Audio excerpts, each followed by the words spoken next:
Hello students, I am VLN Swarupini, lecturer in biochemistry from Sri Venkateswara College of Arts and Sciences, which is affiliated to Adikavi Nannaya University, Rajahmundry.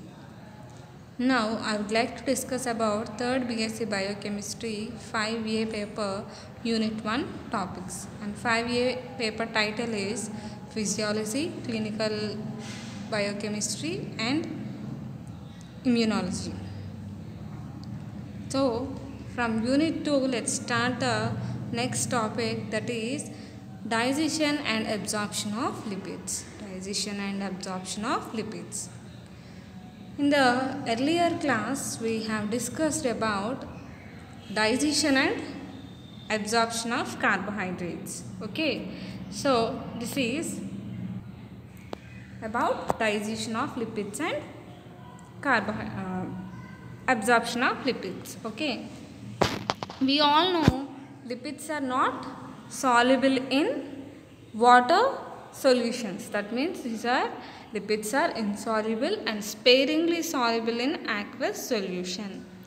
The digestive enzymes, however, are present in aqueous medium. That means these lipids are not water soluble components. Okay, but all the digestive enzymes which are present in our body are aqueous based components.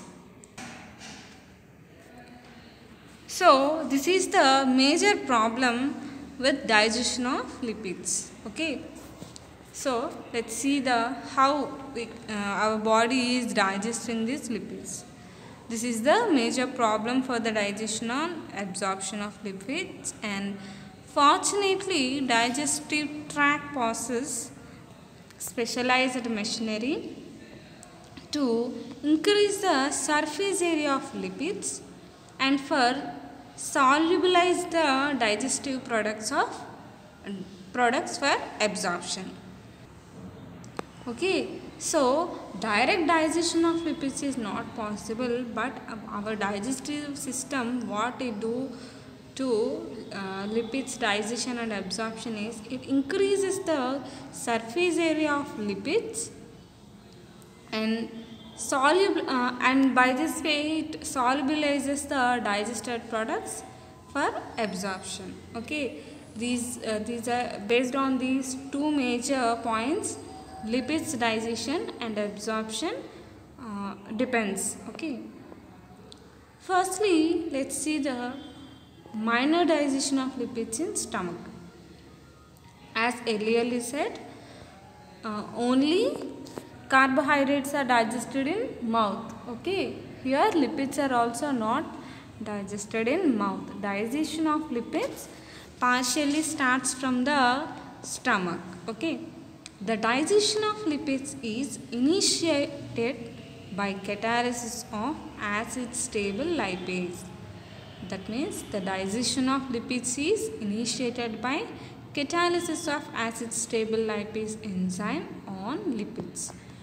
And this process, where it occurs? This occurs at the stomach. Okay, now we are seeing the digestion of lipids in that's way this particular process will be initiated in the stomach. And for first and foremostly, what will happen? Action of acid stable lipase. Acid stable lipase, why? Because this lipase is capable of acting in acidic conditions also, and we all know stomach is highly it is acidic in nature. Okay, that's why this acid stable lipase can only act on these lipids in stomach. Okay, and we can also call this enzyme as lingual lipase. Okay, this acid stable lipase is also called as lingual lipase. Why? Because we call it as lingual lipase is it is believed that lingual lipase originate from the glands at the back of the tongue.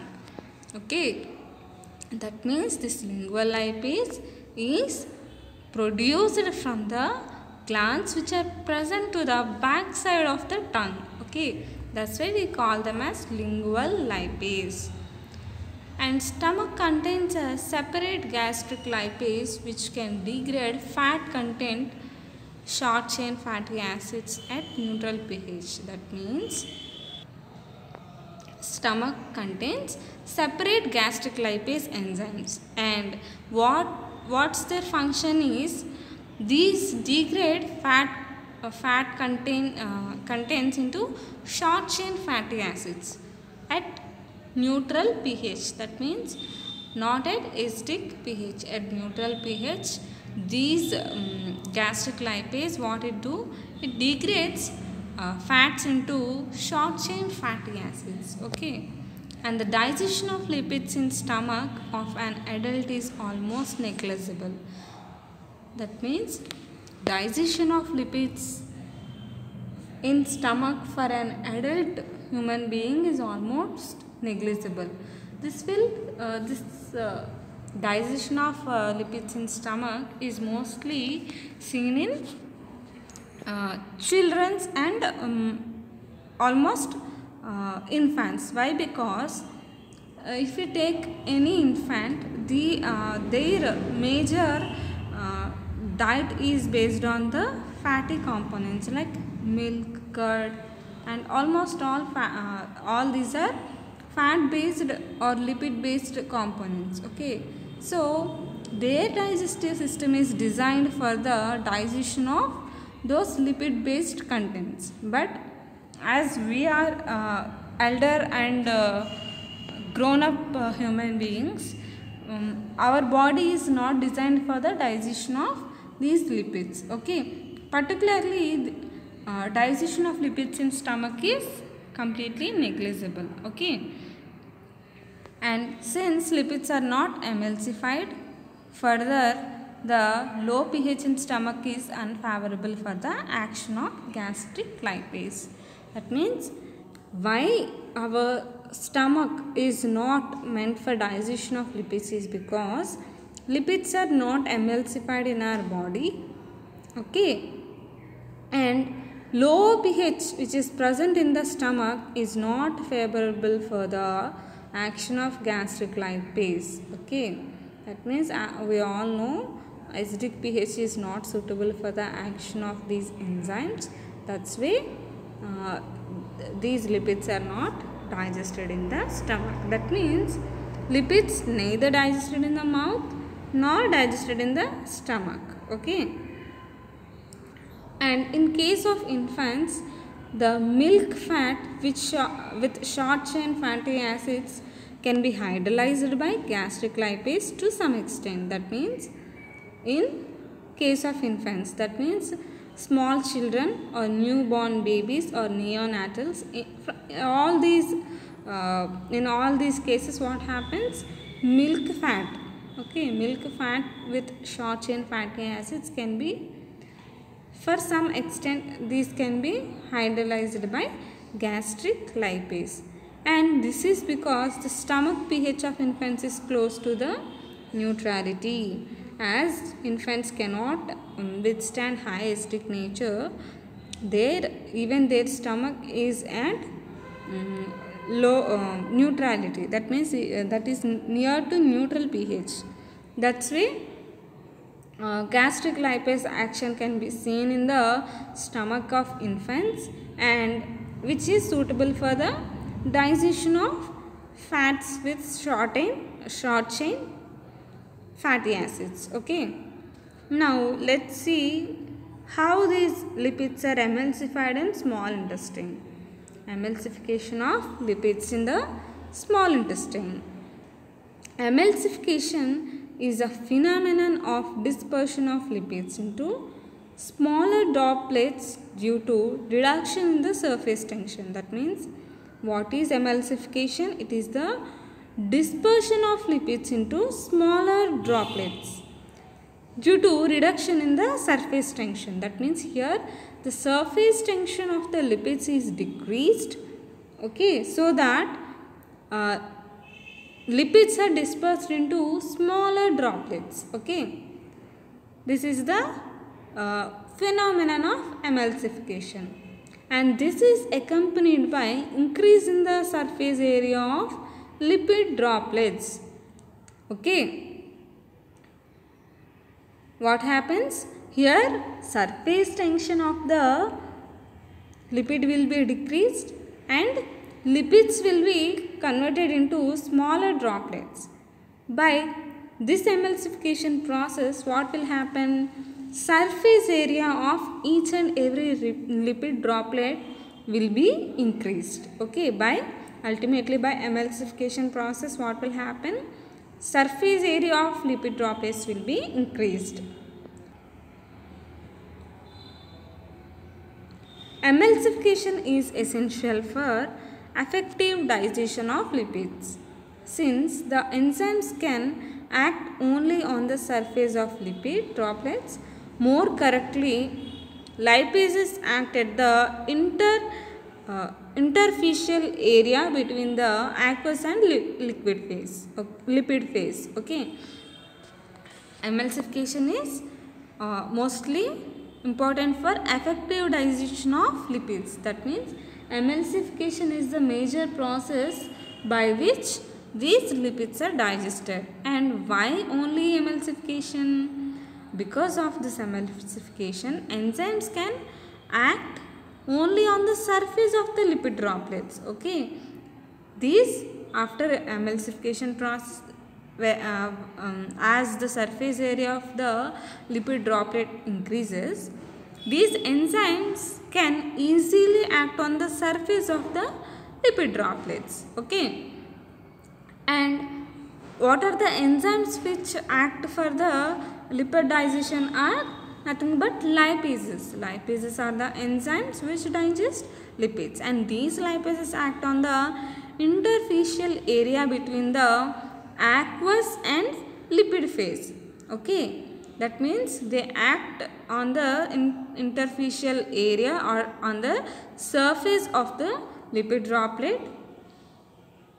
which is present between the lipid phase and aqueous phase. Okay, and the process of emulsification occurs by three complementary mechanisms. That means emulsification is not just a single step process. It takes it occurs in three major mechanisms, and the first one is detergent action of bile salts. First step for emulsification process is detergent action of bile salts, and the second mechanism is surfactant action of degraded lipids. Okay, surfactant action of degraded lipids. And the third mechanism is mechanical mixing due to peristalsis. Now let's see the first process, that is detergent action of bile salts. The term bile salts and bile acids are often used interchangeably. At physiological pH, the bile acids are mostly present as anions. Okay, that means at physiological pH, these bile acids are mostly present as anions. At physiological pH, that means at optimum pH, these bile acids are in the form of anions. And bile salts are the biological detergents synthesized from the cholesterol in liver, and they are secreted with bile into the duodenum. That means the term bile salts and bile acids are used interchangeably, and at physiological pH, if these are present as anions, we call them as bile acids, and bile salts are biological detergents. Okay, and these are synthesized from liver. Okay, these are synthesized in liver from cholesterol, and after production of these bile salts from cholesterol in liver, these are secreted along with bile into the duodenum. That means from liver, these are these are transported to duodenum through bile secretions. Okay, we all know how these for the digestion process how bile salts or bile juice is secreted in our body. So these bile salts are secreted through the bile juices into the duodenum, but these are produced in liver from cholesterol. Okay, and these bile salts possess steroid nucleus, the side chain of which is attached to either glycine or taurine. That means these bile salts consist of a steroid nucleus and side chain of and will have a side chain, and the side chain is attached to either glycine or to the taurine. Okay, what happens is bile cell consists of a steroid nucleus and consists of a side chain, and the side chain is attached to either glycine, which is the glycolic acid, or to taurine, which is a taurocolic acid. Okay, and bile salts are the most effective biological emulsifying agents. They interact with the lipid particles and aqueous duodenal contents and convert them into the smaller particles. What is the role of these bile salts is, these are most effective biological emulsifying agents. Okay, and these interact with lipid particles and the aqueous duodenal contents. Okay, what is the liquid or the aqueous contents of duodenum and lipid particles, they interact with the both components. Okay, and by interacting with both the components, what these bile salts do is they convert them into the smaller particles. They convert the lipid particles into smaller particles and we call them as emulsified droplets. Okay, here what will happen, bile salts are firstly produced in liver from cholesterol, and these bile salts are secreted into duodenum with the help of from the bile juice. And what they do, these bile salts will interact with lipid particles and aqueous duodenal contents, and the acting upon these two components, what they'll do, they convert lipid particles into smaller particles or emulsified droplets, and further bile salts stabilize the smaller particles by preventing them from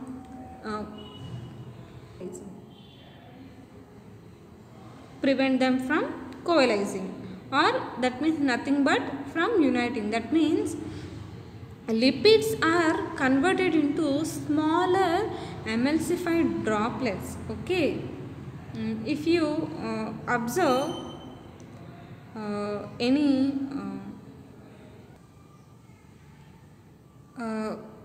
any of the lipid contents, these are very strong and stiff in nature. Okay, but here what these bile salts are doing, they are making them into smaller droplets. Okay, and these droplets are again converted into these are further digested. Okay, and here these bile salts not only just convert them into smaller particles, they also stabilize these smaller particles from uniting with each other. That means these every droplet is not united with other one, and these are stabilized throughout the process. And the next step is surfactant action of degraded lipases. Surfactant action of degraded lipases. The initial digestive products of lipids,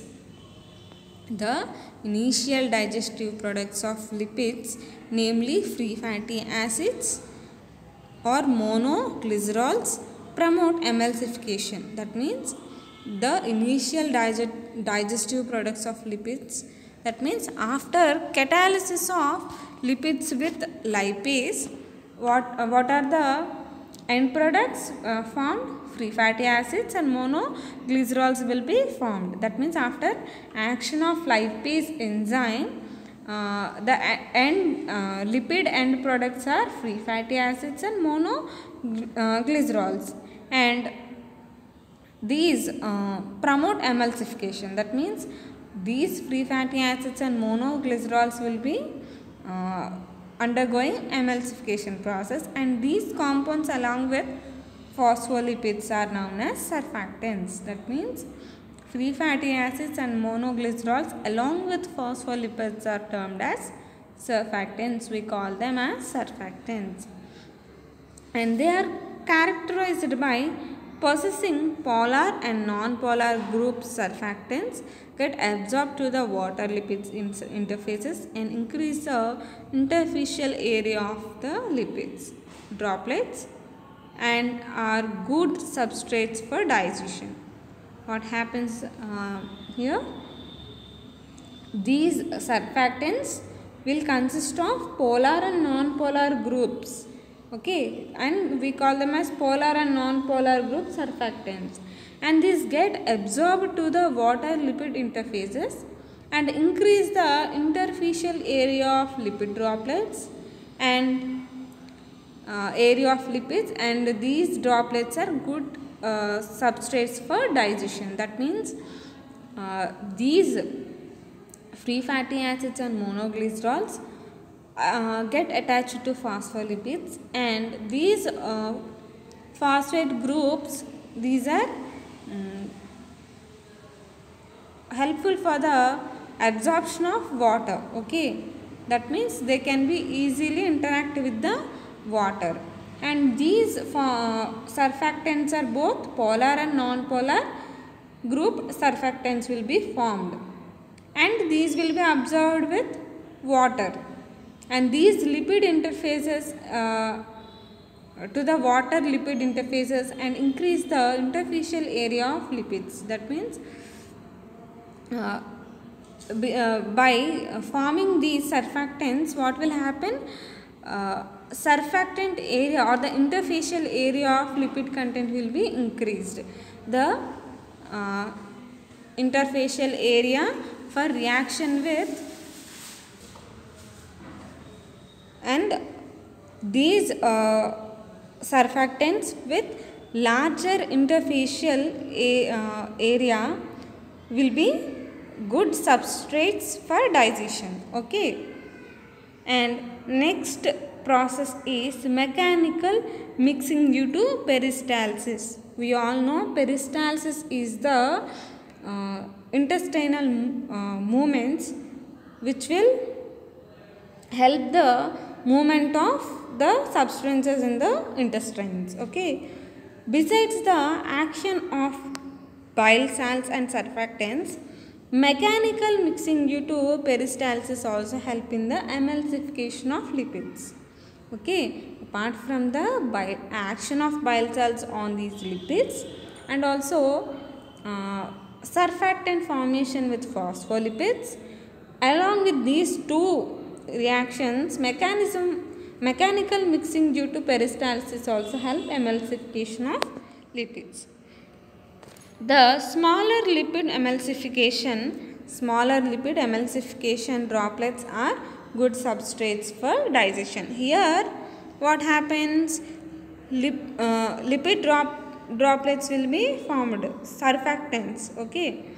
And firstly what will be formed here? By action of these bile salts, small emulsified droplets will be formed. Here surfactants will be formed in the second step, and at the third step what happens? Smaller lipid emulsions will be formed, and these are good substances for digestion also. And now let's see the process of digestion of lipids by pancreatic enzymes. Digestion of lipids by pancreatic enzymes. The pancreatic enzymes are responsible for the degradation of dietary triacylglycerols, cholesterol esters and phospholipids. Okay, here what will happen? The pancreatic enzymes are responsible for the digestion of for the degradation of dietary triacylglycerols, cholesterol esters and phospholipids. Okay, these are the three different components which this pancreatic enzymes will degrade. Firstly, we will see about the degradation of triacylglycerols. Okay, these are the components that are present in the diet that we take directly. Okay, these triacylglycerols are present in the diet itself. Okay, these pancreatic enzymes act on these triacylglycerols, and this pancreatic enzyme is a major enzyme that digests dietary fiber. Okay, that means pancreatic enzyme is the major enzyme responsible for the digestion of dietary fats. Okay, and the enzyme preferentially cleaves fatty acids, particularly long chain about 10 carbons. That means these pancreatic enzymes can cleave fatty acids up to fatty acids if a side chain, or if a fatty acid chain consists of around 10 carbons, that particular fatty acid chain can be easily cleaved by these pancreatic enzymes. Okay, and at position 1 and 3 of triacylglycerol, that means it particularly cleaves at the position 1 and position 3 of triacylglycerol to break the fatty acid long chain with 10 carbon atoms. Okay, and the products are finally what will happen after cleaving of this long chain at position 1 and 3? There will be formation of, or there will be separation of, 2 monoacylglycerol and fatty acid free fatty acids. That means, as we all know, these triacylglycerols will have 3 side chains. Okay, and two side chains will be cleaved at position 1 and 3, and these two will be separated as 2 monoacylglycerols, and other will be left as free fatty acid. Okay, and the activity of pancreatic lipase is inhibited by bile acids which are present along with the enzyme in small intestine. What happens? Activity of this pancreatic lipase is inhibited by bile acids which are present along the enzyme in small intestine. That means, for pancreatic lipase activity, there are inhibitors like bile acids, and these bile acids along with these pancreatic lipases are present in small intestine. Okay, and this problem is overcome by small protein colipase or colipase. It is also secreted by pancreas as procolipase and convert to active form by trypsin. That means, to avoid the inhibition of this pancreatic lipase activity by bile acids, here small protein colipase is will be helpful in the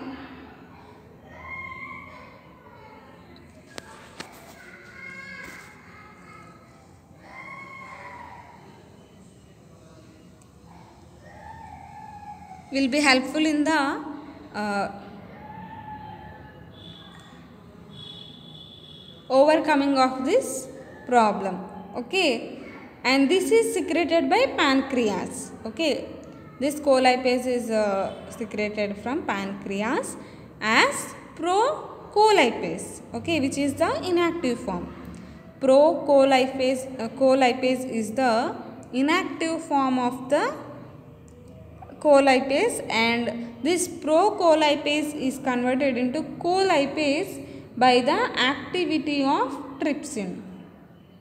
Okay, this trypsin will help conversion of the inactive form procolipase into active form colipase. And this colipase at the lipid aqueous interface and help to anchor and stabilize lipase. That means this will attach to the lipid aqueous interface and helps in better attachment to the and for the better stabilization of the lipase. Okay, and lipid esterase is less specific enzyme present in the pancreatic juice. Apart from this enzyme we have different types of enzymes, no? And this is another enzyme, lipid esterase, and this is less specific enzyme present in pancreatic juice. This lipid esterase acts on monoacyl glycerols, cholesterol esters, vitamin esters, etc. to liberate free fatty acids. That means this lipid esterase acts on monoacyl glycerol, cholesterol ester, vitamin esters to produce free fatty acids, and presence of bile salts is essential for the activity of lipid esterase. Okay, mainly this lipid esterase need bile salts for its activity. Okay, and the next step is digestion of cholesterol esters. A specific enzyme, namely pancreatic cholesterol esterase or cholesterol ester hydrolase, is the enzyme which cleaves cholesterol ester to produce cholesterol and free fatty acid. Okay, here what happens in digestion of cholesterol ester, a specific enzyme will act, and it is pancreatic cholesterol esterase. We can also call it as cholesterol ester hydrolase. What it do? It will cleave the cholesterol ester to produce cholesterol and free fatty acid. Okay, this is how cholesterol esters will be degraded or digested. And the next one is degradation of phospholipids. How these phospholipids are degraded? Phospholipases are enzymes responsible for the hydrolysis of phospholipids. What happens? Phospholipases are the enzymes responsible for the hydrolysis of phospholipids. And pancreatic juice is rich in phospholipase A2. That means phospholipase A2 is a phospholipase, is one type of phospholipase, and this is present in pancreatic juice in a huge concentration, and this cleaves the fatty acid at the second position of the phospholipid. It will break the fatty acid at the second position of the phospholipid, and the products are free fatty acids under lysophospholipid. That means after the activity of phospholipase A2 on these phospholipids at the second position, finally a free fatty acid and a lysophospholipid will be formed, and this phospholipase A2 is secreted as a zymosin, okay, which is activated in the intestine by the action of trypsin. That means phospholipase A2 is secreted in its inactive form, which is again activated by the enzyme trypsin. Okay, if you see the reaction, triacylglycerol is converted into free fatty acid by the action of lipase. Again lipase acts on free fatty acid. Again, that means here by multiple reactions of lipase, finally free fatty acid and glycerol will be produced. Okay, now let's see about the absorption of lipids. Okay, this absorption of lipids is also a important process for the energy liberation in us. So now let's see about this. Free glycerol obtained from lipid metabolism is not released for triacyl glycerol synthesis in the intestinal lumen. That means this free glycerol, here if you observe, a glycerol and a free fatty acid is formed. Okay, at the end of the fatty acid digestion or lipid digestion, free fatty acids and glycerols will be formed, and the free glycerol which is obtained at the end of the lipid digestion, it is not released for triacyl glycerol synthesis. That means actually these glycerols are helpful in the formation or synthesis of triacyl glycerols, but this is not released for triacyl glycerol synthesis in the intestinal lumen. Okay, that means here triacyl glycerols are synthesized in intestinal lumen, but these are not released to intestinal lumen. That's why it is transported to liver by portal blood. Okay, and the absorption of free fatty acids is dependent on the chain length. That means absorption of free fatty acid is dependent on the chain length, and the short and medium fatty acids are absorbed into portal blood directly and taken into the liver. That means any free fatty acids which are short and medium in their fatty acid chain length, these are freely and directly absorbed by blood, but not the lengthy or long chain of free fatty acids are not absorbed, and these medium chained or these short chained or medium chain fatty acids are absorbed by blood, and these are taken to the liver, and the free fatty acid present in the intestinal wall are reutilized for lipid synthesis after activation. What happens?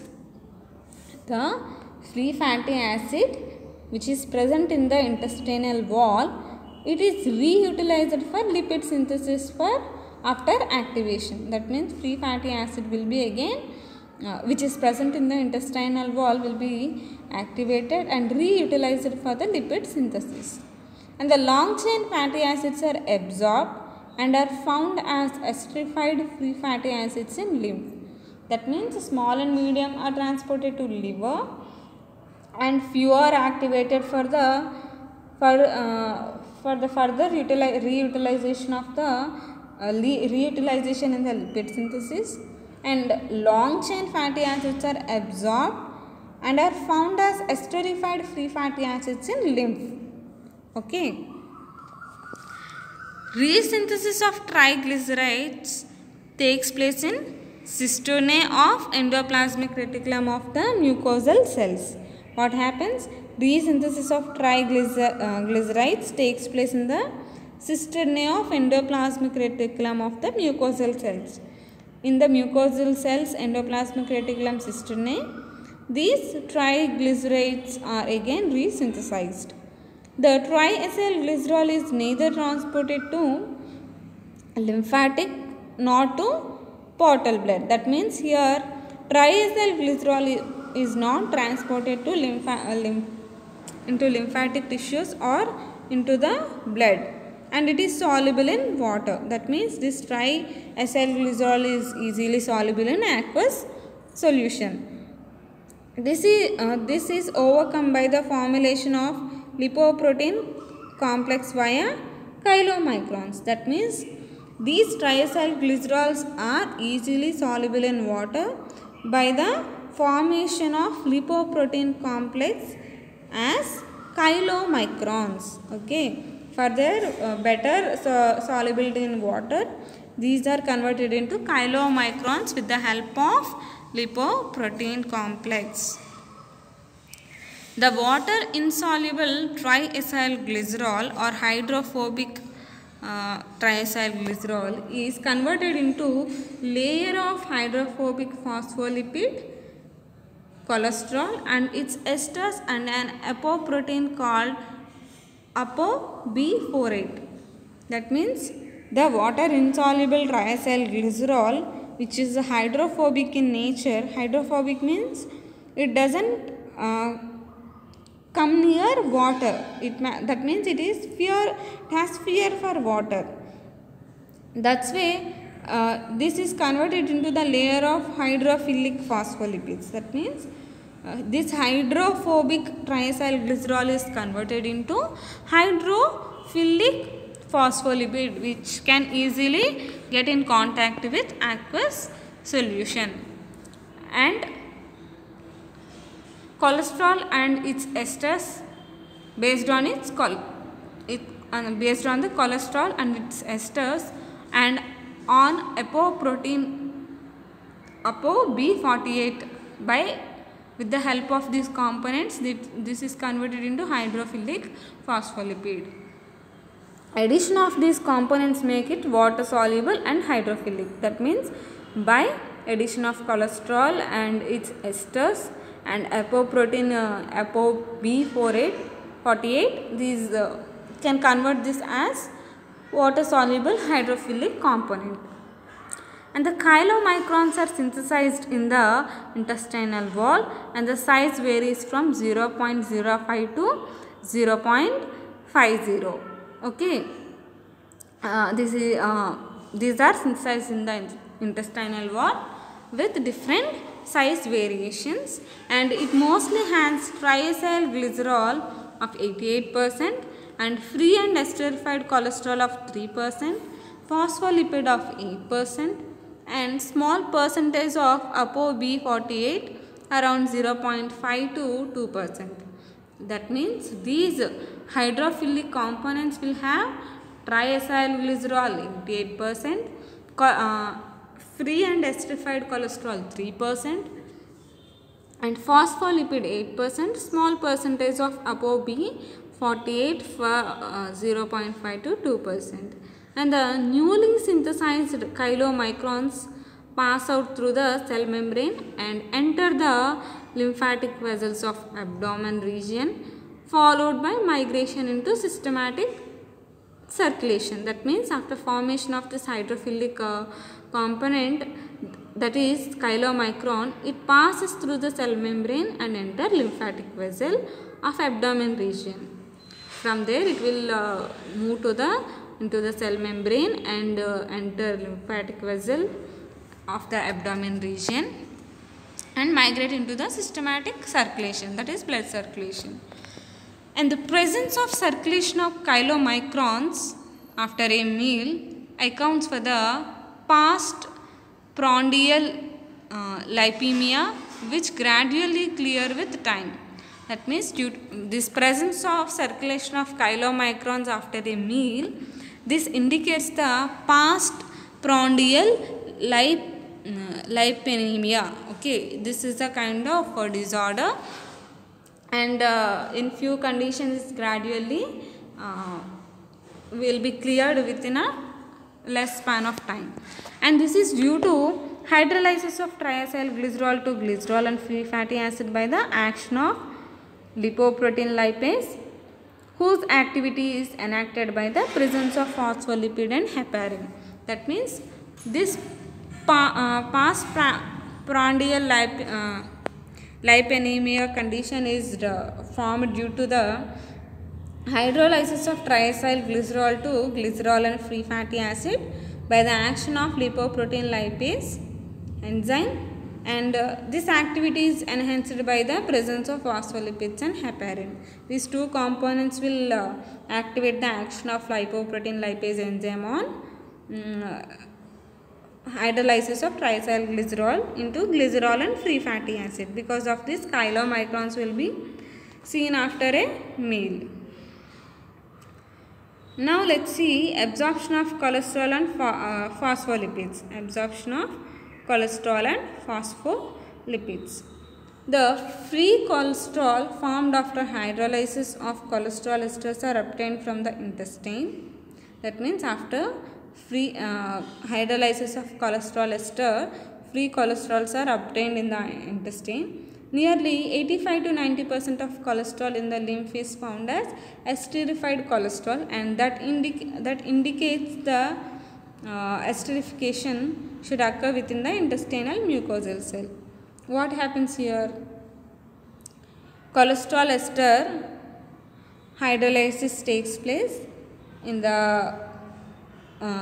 into free cholesterol, and this is absorbed from the intestine. And nearly 85 to 90% of cholesterol which is present in the lymph is found as esterified cholesterol. Okay, and that indicates that esterification should occur within the intestinal mucosal cell. And dietary phospholipids may be obtained from the intestine without any modification. Here what happens? Dietary phospholipids may be absorbed from the intestine without any modification. That means phospholipids taken through our diet should be absorbed directly into the intestine without any modifications. However, due to its polar nature and hydrophilic properties, they are absorbed directly to portal blood and taken to liver. What happens? Due to their polar nature, that means due to polarity in those phospholipids and hydrophilic properties, these are directly absorbed into blood and these are transported to liver. Okay, this is how these phospholipids and cholesterol are absorbed. Okay, here lipids are